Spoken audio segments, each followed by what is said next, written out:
أعوذ بالله من الشيطان الرجيم بسم الله الرحمن الرحيم تبارك الذي جعل في السماء بروجا وجعل فيها سراجا وقمرا منيرا وهو الذي جعل الليل والنهار خلفة لمن أراد أن يذكر أو أراد شكورا بابرکت ہے وہ ذات تبارک بابرکت ہے وہ ذات الذی جس نے جعل فی السماء بنائے آسمان میں بروجن بڑے ستارے وجعل فیہا اور بنا دیے آسمان میں سراجن چراغ جیسے کہ سورج وقمرن اور چاند منیرن روشن کرنے والا وہو الذی اور وہ ذات ہے جس نے جعل اللیل بنا دیا رات کو والنہار اور دن کو خلفتاً بطور نائب آگے پیچھے دن اور رات کو کیا بنا دیا آگے پیچھے لمن اراد ان یذکر جو سمجھنا چاہے او اراد شکورا یا شکر گزاری کرنا چاہے یعنی یہ سب قدرت کی چیزیں اس لیے ہیں تاکہ ایمان والو تم لوگ اللہ کی مخلوقات میں غور و فکر کرو یہی وجہ ہے کہ کہا گیا لا تتفکروا فی اللہ وتفکروا فی خلق اللہ اللہ میں غور و فکر مت کرو بلکہ اللہ کی بنائی ہوئی جتنی مخلوقات ہے اس میں غور و فکر کی دعوت ہے غور و فکر کرو اس میں بعض مفسرین نے ایک بحث لکھی ہے وہ یہ ہے کہ جو سورج ہے چاند ہے دوسری چیزیں ہیں یہ سب آسمان کے اندر ہیں یا آسمان سے باہر فضائے آسمانی کے اندر ہے قرآن مجید کی جو آیتیں ہیں ان سے بظاہر ایسا لگتا ہے کہ دیکھیں لفظ آ رہا ہے تبارک الذی جعل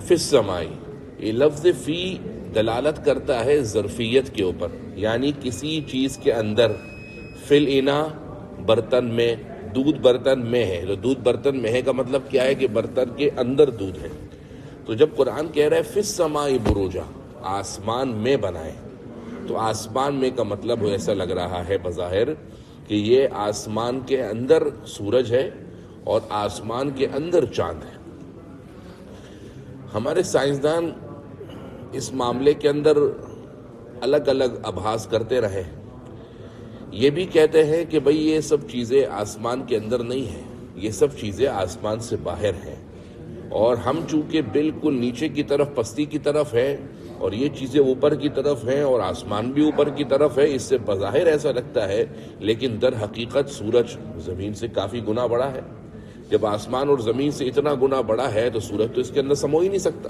تو معلوم ہوا کہ سورج ایک باہر کی چیز ہے تو پھر ہمارے کچھ مفسرین نے اس کا جواب دینے کی کوشش کی اور اس کے جواب دیتے ہوئے کہا کہ لفظ سما عربی زبان کے اندر صرف آسمان کے لفظ پر دلالت نہیں کرتا بلکہ کل ما علاقہ کل ما فوقک فهو سما ہر وہ چیز جو تمہارے اوپر ہے وہ چھت ہے وہ آسمان ہے کیونکہ بعض اوقات سقف یعنی چھت کے اوپر بھی آسمان کا اطلاق ہوتا ہے ہم نے ابھی پچھلی آیت میں پڑھا وانزلنا من السماء ماء طہورا ہم نے آسمان سے بارش اتاری حالانکہ تجربات اور مشاہدات سے یہ بات ثابت ہے کہ بارش آسمان سے نہیں ہوتی بلکہ بارش کہاں سے ہوتی ہے بادلوں سے ہوتی ہے اور خود قرآن مجید میں سورہ واقعہ کے اندر ہے انزلتموہ من المزن بارش کو کیا تم نے بھرے بادلوں سے اتارا ہے تو جو قرآن مجید نے جب ان جگہوں پر آسمان کہا ہے تو اس آسمان کے ہونے کا مطلب دو باتیں ہیں یا تو یہی کہ بھئی ہر وہ چیز جو تمہارے اوپر ہے وہ آسمان ہے تو اس سے آسمان ہونے کا مطلب یہ پتہ لگا کہ بادل اوپر کی طرف ہے تو وہ آسمان ہے قرآن مجید نے بادلوں کو مجازن آسمان کہہ دیا کہ گویا اوپر سے تمہارے لیے ہم نے پانی اتارا اور بعض مفسرین فرماتے ہیں کہ یہ سارے فیصلے آسمانوں پر ہوتے ہیں فرشتوں کو جو فیصلے دیے جاتے ہیں کہاں دیے جاتے ہیں آسمانوں پر کہ اس کو وہ نافذ کر دیں جب فرشتوں کو یہ فیصلے آسمانوں پر دیے جاتے ہیں تو اللہ فرماتے ہیں ہم نے آسمان سے اتارا تو لہٰذا قرآن مجید نے ان چیزوں کے اندر غور و فکر کی دعوت نہیں دی یہ مشاہدات اس وقت شروع ہوئے جب یہاں سے راکٹ سائنس کا زمانہ آیا مریخ پر گئے یہاں سے اوپر گئے تو نئی نئی قسم کی آبھاس شروع ہو گئی قرآن مجید کا ان بحث سے کوئی تعلق نہیں ہے قرآن مجید کا تعلق اس بات سے کہ بس یہ دیکھو قدرت کا نظارہ کیسا ہے ان میں غور و فکر کرو اس میں غور و فکر کرنا کہ بھئی یہ آسمان سے باہر ہے اور قرآن نے ایسا کہا ہے تو قرآن کی آیتوں کو اس پہ منطبق کرنا کل کو خدا نخواستہ سائنس نے کہہ دیا کہ بھئی آسمان کے اندر ہے، یہ قرآن مجید کی ساری آیتوں کو آسمان کے اندر منطبق کرنا، یہ قرآن مجید سے کھلواڑ لازم آئے گا جو کسی صورت بھی صحیح نہیں ہے۔ ان آیتوں کے اندر بھی اللہ نے فرمایا لمن اراد ان یذکر، جو نصیحت حاصل کرنا چاہے بہت اچھا، او اراد شکور، اللہ کی شکر گزاری کرنا چاہے بہت اچھا، اللہ کی شکر گزاری کرے۔ اگلی آیتوں کے اندر رحمان کے بندوں کا تذکرہ ہے، جس کا ابتدا ہو رہی ہے وعباد الرحمن، کہ رحمان کے بندے کون ہیں۔ یوں تو سارے کے سارے بندے رحمان کے ہیں، لیکن جو شخص بھی دنیا کے اندر انسانیت کا لیبل لگا کر آیا اس پر بندہ ہونے کا اطلاق ہے، لیکن بعض اوقات اللہ تعالیٰ خصوصیت کے ساتھ ان 13 صفات کے حاملین کو ایک اعزاز بخش رہے ہیں کہ یہ خصوصی طور پر رحمان کے بندے ہیں۔ یہ ایسے ہی ہے جیسے کلاس کے اندر خدا نخواستہ کسی طالب علم کو کوئی تکلیف پیش آئی، تو جب کوئی تکلیف پیش آئی تو برابر والا طالب علم نے اس کو دوائی دی، اس کا تھوڑا علاج معالجے کا انتظام کیا، تو کہتے تو یہی ہے کلاس کے اندر وہ جس بندے نے اس کے ساتھ علاج معالجہ کیا، اس بندے کی دیکھ بھال کی، وہ بھی کلاس کے اندر ہے، اور باقی 50-60 طلبہ ہیں وہ بھی کلاس کے اندر ہے۔ لیکن یہ جو خاص بندہ ہے جس نے اس بندے کی مدد کی، اس کے کلاس کے اندر ساتھ ہونے میں اور باقی 50 بندوں کے ساتھ ہونے میں فرق ہے کہ نہیں ہے؟ کہ باقی 49 بندوں نے کوئی مدد نہیں کی، اس بندے نے خاص مدد کی، حالانکہ دونوں کلاس کے اندر ہیں، سارے کلاس کے اندر ہیں۔ اسی طریقے سے اللہ کے بندے یوں تو سارے ہیں، لیکن اللہ خصوصیت کے ساتھ ایک اعزاز اور سرٹیفکیٹ ان بندوں کو دینا چاہ رہا ہے، اور اس پر لیبل لگا رہا ہے عباد الرحمن، رحمان کے بندے ہیں۔ اور عباد الرحمن کے ساتھ جو لفظ آیا وہ ہے عباد۔ عباد جمع ہے عبد کی، عبد کا مطلب بندہ، عبد کا اصل مطلب ہے غلام، عبد کا اصل مطلب ہے غلام، کہ جس طرح غلام اپنے آقا کی مرضی کا تابع ہوتا ہے، اپنی آقا کی خواہش کے ماتحت ہوتا ہے، اسی طریقے سے دراصل مسلمان وہ اللہ کی دیے ہوئے احکامات، رسول اللہ صلی اللہ علیہ وسلم کی بتائی ہوئی مرضی کے ماتحتی میں اپنی زندگی گزارتا ہے۔ پہلی صفت وعباد الرحمن، رحمان کے بندے وہ ہیں الذین یمشون علی الارض ہونا، جو زمین پر چلتے ہیں نرمی سے، ہونن نرمی سے، عاجزی سے، زمین میں ایسا چوڑا ہو کر چلنا کہ جس سے لگے کہ یا تو آپ زمین پھاڑ دیں گے یا پھر آپ پہاڑوں کو پہنچ جائیں گے، اس قسم کی چال چلنا شرعاً جائز نہیں ہے۔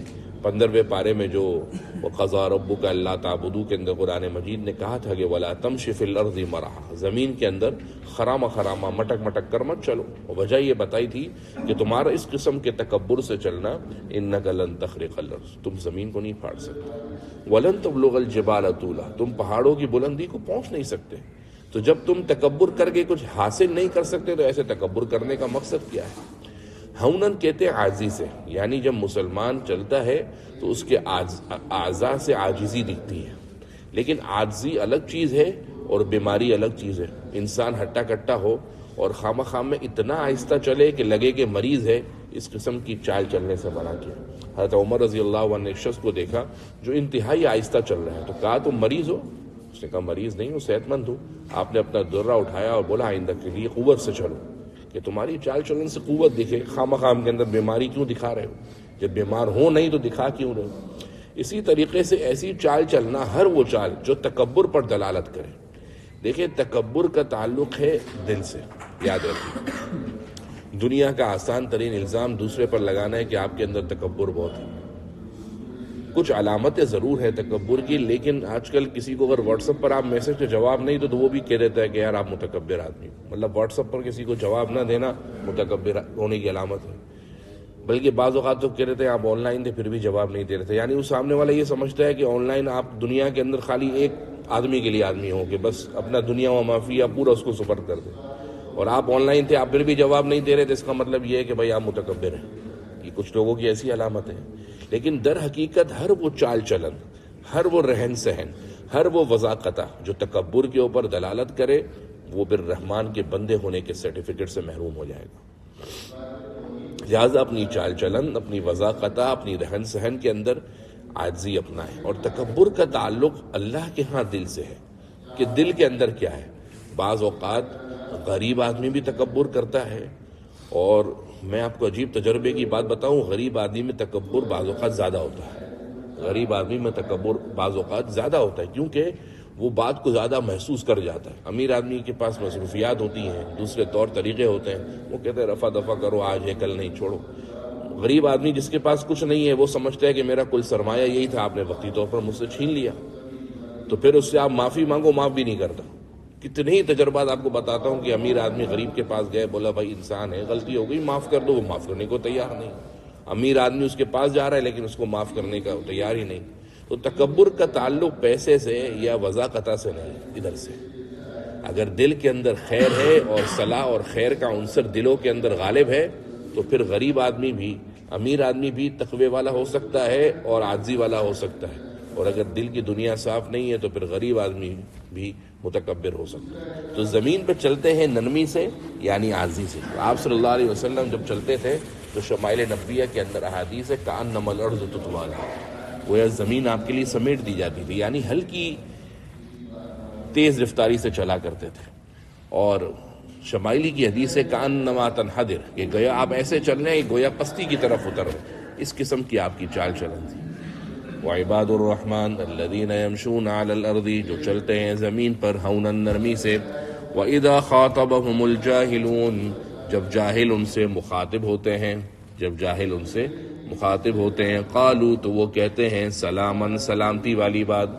دین سے بیزار طبقہ جو یہ سمجھتا ہے کہ بس قرآن مجید، جس کو عربی آتی ہے اس کو قرآن آتا ہے، تو عربی تھوڑی سی پڑھ کر قرآن مجید سیکھنے لگ جاتا ہے، تو وہ کہتا ہے کہ جب جاہل اس سے مخاطب ہوتے ہیں تو وہ کہتے ہیں السلام علیکم. وہ کیا کہتے ہیں؟ آپ حضرات کو بھی آج تک یہی بات پتہ ہوگی کہ بھائی جاہل مخاطب ہو تو کیا کہہ دو؟ السلام علیکم. حالانکہ یہ بات قرآن مجید کی تفسیر کی روح سے غلط ہے. مثال کے طور پر ایک شخص جاہل ہے، وہ آپ سے کوئی بات کرنے آتا ہے اور آپ کہتے ہیں السلام علیکم، تو جاہل تو یہ سمجھے گا کہ آپ اس کو کیا سمجھ رہے ہو؟ جاہل سمجھ رہے ہو. تو بات بڑھے گی یا کم ہوگی؟ بات بڑھے گی یا کم؟ بات تو بڑھ جائے گی، کیونکہ آپ تو اس کو جاہل سمجھ رہے ہو. یہاں پر سلام سلام کے معنی میں نہیں ہے. یہ غلط فہمی خالی لفظ دیکھ کر ہو گئی، اور اس کی وجہ کیا ہے؟ صرف اور نحو سے محرومی. کہ صرف اور نحو یہ دین کے مبادی علوم کے، ابتدائی علوم کے دو بہت بڑے شعبے ہیں، اور جس کی ابتدا خود حضرت عمر کے زمانے میں بعض روایت کے مطابق نحو کی ہو گئی. ایک دفعہ حضرت عمر رضی اللہ عنہ کے بارے میں یہ میرے خیال کے اندر آپ حضرات نے شاید پڑھا ہوگا نحو میں، کہ ایک شخص قرآن مجید کی آیت پڑھ رہا تھا وَأَذَانٌ مِّنَ اللَّهِ وَرَسُولِهِ إِلَى النَّاسِ يَوْمَ الْحَجِّ الْأَكْبَرِ أَنَّ اللَّهَ بَرِيءٌ مِّنَ الْمُشْرِكِينَ وَرَسُولَهُ، کہ اللہ تعالیٰ سے مشرکین اور اس کے رسول بری ہیں.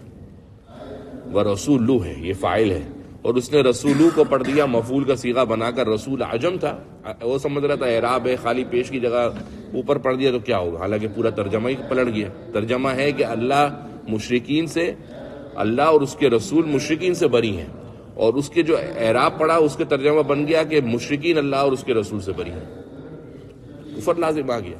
آپ نے فوراً ابو الاسود دؤلی رحمۃ اللہ علیہ کو حکم دیا کہ کچھ ایسے قواعد بناؤ جس سے یہ ساری چیزیں عجم کو، یعنی ہم میرے اور آپ کو سیکھنے میں آسانی ہو. وہاں سے نحو کی بنیاد پڑی.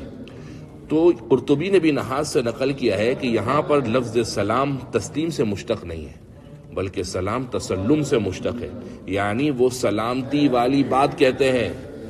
جب جاہل ان سے بات کرتا ہے تو وہ سلام کہہ کر بھاگ نہیں جاتے ہیں، نہیں. جب جاہل ان سے مخاطب ہوتا ہے تو وہ ایسی بات کرتے ہیں جو بات سلامتی والی ہو، جس کے اندر نہ خود کو ایذا ہو نہ دوسرے کو تکلیف پہنچانا ہو، بلکہ خیر کی، عافیت والی، بھلائی والی، سلامتی والی بات کر کے جاہل کو خاموش کرا دیتے ہیں یا جاہل سے روگردانی کرتے ہیں.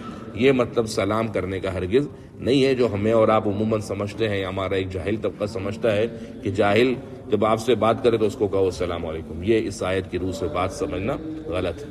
جاہل سے اس بات کا بھی پتہ لگا کہ بعض اوقات عالم بھی جاہل ہوتا ہے. قرآن نے جاہل کا جو لفظ کہا ہے اس کا مطلب یہ نہیں ہے کہ جو علم سے دور ہو، بلکہ بعض اوقات عالم شخص بھی جہالت کی بات کر دیتا ہے. کوئی بھی شخص ہو اگر دین کی ایسی بات کر رہا ہے یا خامہ خام کے اندر مذہبی تناؤ پیدا کرنے کی کوشش کر رہا ہے تو اس سے ایسی بات کہی جائے جو سلامتی والی. نمبر 3، والذین یبیتون لربہم، جو گزارتے ہیں اپنے رب کے سامنے سجد، رات. یبیتون، بات یبیتو، رات گزارنا. جو لوگ گزارتے ہیں اپنے رب کے سامنے سجدن، سجدہ ریز ہو کر، وقیامن، کھڑے ہو کر، یعنی رات میں اللہ کی عبادت کرتے ہیں. قرآن مجید نے اللہ کے نیکوکار بندوں کی صفت یہ بیان کی تتجافا جنوبہم عن المضاجع، ان کے پہلو ان کی بسترگاہوں سے رات میں جدا رہتے ہیں۔ اور متقی حضرات کی جہاں سورہ زاریات کے اندر اللہ نے صفت بیان کی وہ ہے کانوا قلیلا من اللیل ما یہجعون، رات کا کم حصہ سوتے ہیں، وبالاسحار هم یستغفرون، اور صبح آخری پہر، رات کے آخری پہر میں خوب اللہ سے استغفار کرتے ہیں۔ تو رات میں تہجد کی نماز پڑھنا یہ اس آیت کے اندر بتایا جا رہا ہے۔ تہجد کی نماز ہر وہ نماز ہے جو عشاء کی نماز کے بعد سے لے کر صبح صادق سے پہلے تک آپ کوئی بھی نماز تہجد کی نیت سے پڑھیں وہ تہجد ہے۔ تہجد کا وقت شروع کب ہوتا ہے؟ عشاء کی نماز کے بعد سے لے کر صبح صادق تک، یہ تہجد کی نماز کا وقت ہے۔ افضل وقت ہے رات کے 3 حصے کیے جائیں، غروب آفتاب سے لے کر صبح صادق کے آخری جو 1/3 حصہ ہے، یہ آخری جو سحری کا وقت کہلاتا ہے، یہ ہے سب سے افضل وقت تہجد پڑھنے کا۔ تہجد کی نماز کے لیے سونا بھی شرط نہیں ہے۔ اگر کسی بندے کی رات میں آنکھ نہ کھلے تو عشاء کی نماز کے بعد سنتوں کے بعد 4 رکعت قیام اللیل کی نیت سے پڑھ لے، تہجد کی نیت سے پڑھ لے تو تہجد کا ثواب مل جائے گا۔ ہاں رات کے اندر اللہ موقع دیتے تو رات کے اندر دوبارہ پڑھ لے تو تہجد کا اصل فرضیت جو اصل فضیلت ہے وہ ادا ہو جائے گی۔ اور ترمذی شریف میں حضرت ابو امامہ رضی اللہ عنہ سے روایت ہے کہ اللہ کے نبی صلی اللہ علیہ وسلم نے فرمایا کہ تہجد کی پابندی کرو، فَإِنَّهُ دَأْبُ الصَّالِحِينَ قَبْلَكُمْ، تم سے پہلے جتنے نیکوکار آئے تھے ان سب نیکوکاروں کی عادت تھی کہ وہ تہجد پڑھا کرتے تھے۔ حضرت حسن بصری رحمۃ اللہ علیہ کا انتقال ہوا تو ان سے کسی نے پوچھا خواب کے اندر کہ حضرت اللہ نے کیا معاملہ کیا؟ تو انہوں نے کہا ساری عبادتیں ختم ہو گئیں، جتنے صدقات و خیرات کیے تھے سب صفر ہو گئے، جو کچھ اچھے معاملات کیے تھے سب فنا ہو گئے، اور فائدہ دیا تو صرف ان 4 رکعتوں نے فائدہ کیا جو رات کو اٹھ کر اللہ کے سامنے کھڑے ہو کے پڑھا کرتے تھے۔ ان 4 رکعتوں نے ہمیں بڑا فائدہ دیا، اور کیوں نہ ہو فائدہ، نہ اس میں ریا ہے، نہ اس میں دکھلاوے کا عنصر ہے۔ بندہ رات میں اللہ کے سامنے پوری امت سو رہی ہو اور رات میں کھڑا ہو اور اللہ سے مانگے۔ جنت کے اندر جب بڑے بڑے کمرے ملیں گے تو مستد احمد و ترمذی اور حاکم اور بہقی کی روایت ہے کہ جنت کے بڑے کمرے صحابہ نے پوچھا اللہ کے نبی کس کو ملیں گے؟ تو اللہ کے نبی صلی اللہ علیہ وسلم نے فرمایا اس کو کہ جو سلام کرنے میں پہل کرے، جو لوگوں کو کھانا کھلائے، اور فرمایا کہ جب رات کو امت سو رہی ہو کھڑے ہو کر اللہ کی عبادت کرے تو اس کو جنت کے بڑے بڑے بالا خانے ملیں گے۔ لیکن یہ تہجد کی نماز ہر ایرے غیر احنت و خیرے کے لیے نہیں ہے، ہر کس و ناقص کے لیے نہیں ہے، اس کے لیے جو 5 وقتہ نماز پابندی سے پڑھے۔ پہلے سے اگر کسی کو تہجد کی نماز کا کہیں گے وہ کہے گا مجھ سے 5 وقتہ پوری نہیں ہوتی، کہتے تہجد پڑھو۔ تو ہر وہ شخص جو اپنی دماغ میں دیکھے کہ جو 5 وقتہ نماز کی پابندی کرنے والا ہے وہ تہجد کا اہتمام شروع کر دے، وہ تہجد کا، اور تہجد کے اہتمام والی ایک اور نماز بھی ہے جس سے تہجد کی نماز کا ثواب ملتا ہے، وہ ہے ظہر سے پہلے ظہر کی 4 رکعت سنت۔ ظہر سے پہلے ظہر کی 4 رکعت سنت پڑھنے سے تہجد کا ثواب ملتا ہے۔ تہجد کی جو فضیلت ہے اس کا ثواب اس رکعت سے بھی، ظہر سے پہلے کی 4 رکعتوں سے بھی مل جاتا ہے۔ اور تہجد کے وقت کوئی ریا نہیں ہے، کوئی دکھلاوا نہیں ہے، اللہ اور اس کا بندہ ہے، اللہ کے سامنے سر رکھ کر کہتا ہے بندہ سبحان ربی الاعلی۔ ساری دعائیں اللہ نے سکھائیں، ربنا اے رب ایسے کر دے، ربنا اغفر لنا اے ہمارے رب معاف فرما دے، ربنا ظلمنا اے رب ہم نے ظلم کیا، ربنا حب لنا اے اللہ ہمیں دے دے۔ لیکن تہجد کا وقت ہو، پوری امت سو رہی ہو، یہ بندہ اٹھے ٹھنڈے پانی سے وضو کرے، سردی بھی لگ رہی ہے، اور اللہ کے سامنے سر دستہ کھڑا ہو جائے نظر و نیاز کے لیے، اور سجدے میں جائے، اللہ کے سامنے اپنی پیشانی زمین پر رکھے اور کہے پاک ہے میرا رب، سارے ہمارے ختم ہو گئے۔ سجدے کے اندر جا کے کیا کہتا ہے آدمی؟ پاک ہے میرا رب، اللہ سے اپنائیت کا احساس ملتا ہے۔ اور اگر کچھ نہیں کر سکتے تو کم سے کم ایک طریقہ کر لیں، وہ یہ ہے کہ عموماً رات کے اندر کسی بہانے سے آنکھ کھل جائے، مثال کے طور پر بیت الخلاء کے لیے، قضاء حاجت کے لیے، چادر اوڑھنے کے لیے، کمبل اوڑھنے کے لیے، کسی بھی حوالے سے آنکھ کھل جائے تو بستر پہ تھوڑی دیر کے لیے بیٹھ جائے اور استغفار کر لے۔ کم سے کم درجہ یہ ہے کہ اس سے کم اللہ کا قرب حاصل ہو جائے، اگرچہ 1 منٹ کے لیے کیوں نہ ہو۔ اپنی برابر میں اہلیہ کو، والدین کو یا کسی کو بھی الارم رکھ دے، بولے کہ بھائی 1 منٹ کے لیے اٹھنا ہے میرے کو، 1 منٹ سے شروع کرے اور اللہ سے مانگے، ممکن ہے آگے جا کر اللہ تہجد گزار بنا دے ایسے شخص کو۔ والذین یبیتون لربہم، جو اپنے رب کے سامنے رات گزارتے ہیں، سجدا و قیاما، سجدہ ریز ہو کر اور کھڑے رہ کر، والذین یقولون، اور جو لوگ کہتے ہیں ربنا اصرف عنا، اے رب ہم سے پھیر دے عذاب جہنم، جہنم کا عذاب، یعنی ان کی دعاؤں کے اندر جہنم کے عذاب سے پناہ مانگنے کا حکم ہے. ان کی دعاؤں میں یہ دعا ہوتی ہے کہ اللہ جہنم کے عذاب سے پناہ دے. حدیث شریف میں ہے، اور ایک خاص وظیفہ بھی ہے، کہ ہر فجر کی نماز اور مغرب کی نماز کے بعد 7 دفعہ اللہم اجرنی من النار، یہ پڑھنے سے عذاب سے اور جہنم سے اللہ اس کو بچا لیتے ہیں اور جنت میں داخل کر دیتے ہیں. ہر فجر کی نماز کے بعد 7 دفعہ اللہم اجرنی من النار، اور مغرب کی نماز کے بعد 7 دفعہ اللہم اجرنی من النار. یہ جتنے وظائف فجر کے بعد کے ہیں، بہتر تو یہی ہے کہ فجر کے بعد ہی پڑھے، نماز کے بعد، ورنہ اگر انسان ہے ذہن سے نکل جائے تو ابھی پڑھ لے، فضیلت حاصل ہو جائے گی. مغرب کے بعد ذہن سے نکل گیا، عشاء کے بعد یاد آیا تو عشاء کے بعد پڑھ لے، فضیلت حاصل ہو جائے گی. تو یہ اللہ ہم سے جہنم کا عذاب پھیر دے.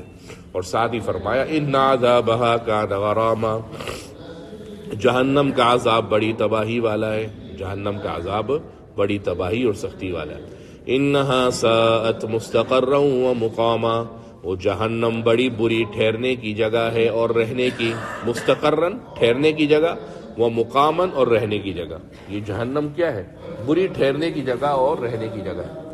والذین اذا انفقوا، اور یہ وہ لوگ ہیں جو اللہ کی راہ میں خرچ کرتے ہیں، لم یسرفوا تو حد سے آگے نہیں بڑھتے، ولم یقتروا اور نہ ہی کنجوسی کرتے ہیں، وکان بین ذلک قواما اور وہ اس کے درمیان معتدل رہتے ہیں. یعنی ان جب کچھ اللہ کی راہ میں دینا ہو تو بھی اسراف نہیں کرتے، کیونکہ اسراف کا مطلب ہے گناہ کے کام میں خرچ کرنا، اور تبذیر کا مطلب ہے نیکی کے کام میں حد سے آگے بڑھ کر خرچ کر دینا. یہ دونوں کام یہ نہیں کرتے. اپنے اندر نہ ان کی عادات میں بخل ہے کہ بالکل سراپا میمن بن جائے، بالکل کنجوس ہو جائے آدمی کے، بالکل بخیل ٹائپ، اور ایسا شاہ خرچ ہو جائے کہ آگے جا کر پتہ لگے خود ہی اس کے لالے پڑ جائیں. یہ دونوں دل اعتراض کرتے ہیں. یہی وجہ ہے کہ شریعت نے میانہ روی کو عادی معیشت کہا ہے، کہ خرچ کریں تو بھی اعتدال سے، روک کے رکھیں، سیونگ کریں تو بھی اعتدال سے. وَكَانَ بَيْنَ ذَلِكَ قَوَامًا اور وہ اس کے درمیان معتدل رہتے ہیں. وَالَّذِينَ لَا يَدْعُونَ مَعَ اللَّهِ إِلَٰهًا آخَرَ جو نہیں پکارتے اللہ کے ساتھ دوسرے خداؤں کو. وَلَا يَقْتُلُونَ النَّفْسَ اور وہ قتل نہیں کرتے کسی انسانی جان کو. الَّتِي حَرَّمَ اللَّهُ إِلَّا بِالْحَقِّ جس کو اللہ نے حرام قرار دیا ہے مگر حق کے ساتھ. حق کے ساتھ کا مطلب جہاں ضرورت ہے قتل کرنے کی، جیسے جہاد یا قصاص کے اندر یا زنا کی سزا میں، تو وہاں پر کرتے ہیں، لیکن عام حالات میں وہ قتل نہیں کرتے. ولا یزنون اور وہ زنا نہیں کرتے. زنا کا مطلب صرف زنا نہیں، بلکہ زنا اور اس کے جو دواعی زنا ہیں، مقدمات ہیں، اس کی تمہید ہے، بدنظری کرنا یا جو بھی اس کی تمہیدات بتائی گئی ہیں، ان سے احتیاط کرتے ہیں. ومن یفعل ذلک یلقى اثاما اور جس نے اس قسم کا گناہ کیا وہ گناہ کے اندر پڑ جائے گا. یضاعف له العذاب اس کے لیے عذاب دگنا کر دیا جائے گا. ویدخل فیہ مہانا اس عذاب کے اندر ذلت سے داخل ہوگا. یہ مسلمانوں کے لیے نہیں ہے، یہ کافروں کے لیے، کیونکہ مسلمان کو تو اس کے گناہ کا وہی عذاب ملے گا جو ہے. چونکہ والذین لا یدعون مع اللہ آیا ہے جو کہ شرک ہے، تو ایسے کافروں مشرکین کے لیے عذاب دگنا بھی کیا جائے گا. ویخلد فیہ مہانا پھر وہ آگ کے اندر ذلت سے بھی رہیں گے. الا من تابا مگر وہ کافر و مشرک جو توبہ کر لے، وآمنا اور ایمان لے آئے، وعمل صالحا اور نیکی کے کام کرے، فاولئک یبدل اللہ سیئاتہم حسنات اللہ بدل دے گا ان کی برائیوں کو نیکیوں سے. سب سے بڑی سرمایہ کاری ہے یہ، اس سے بڑی انویسٹمنٹ کوئی نہیں ہے. یہاں پر انویسٹمنٹ کرنے کے لیے آپ دنیا کے اندر کسی کو دیں، 1 کا 2 کر دے گا، 2 کا 4 کر دے گا، 4 کا 40 کر دے گا، 400 کر دے گا. مگر اللہ فرما رہے میں ایسی آپ کو اس کا بدلہ واپسی دوں گا کہ جو گناہ ہے وہ تو ختم کر دوں گا، بلکہ گناہوں کے بدلے نیکیاں بھی لکھ دوں گا. اس سے بڑی سرمایہ کاری کوئی نہیں. وَكَانَ اللَّهُ غَفُورًا رَحِيمًا اور اللہ معاف کرنے والا، رحم کرنے والا ہے. وَمَن تَابَ وَعَمِلَ صَالِحًا اور جس نے توبہ کی اور نیکی کے کام کیے. اس آیت کا تعلق مومنوں سے ہے. پچھلا والا جو الا من تابا تھا اس کا تعلق تھا کافروں سے، جبھی وہاں پر آیا ایمان لائے، وآمنا کا لفظ آیا. یہاں پر ایمان نہیں آیا. وَمَن تَابَ وَعَمِلَ صَالِحًا یہ مسلمانوں کے لیے، جو مسلمانوں میں سے اس قسم کے گناہ کر لے اور پھر توبہ کرے، وَعَمِلَ صَالِحًا اور آئندہ بھی نیکی کرے، فَإِنَّهُ يَتُوبُ إِلَى اللَّهِ مَتَابًا تو اللہ کی طرف خاص رجوع کرے گا.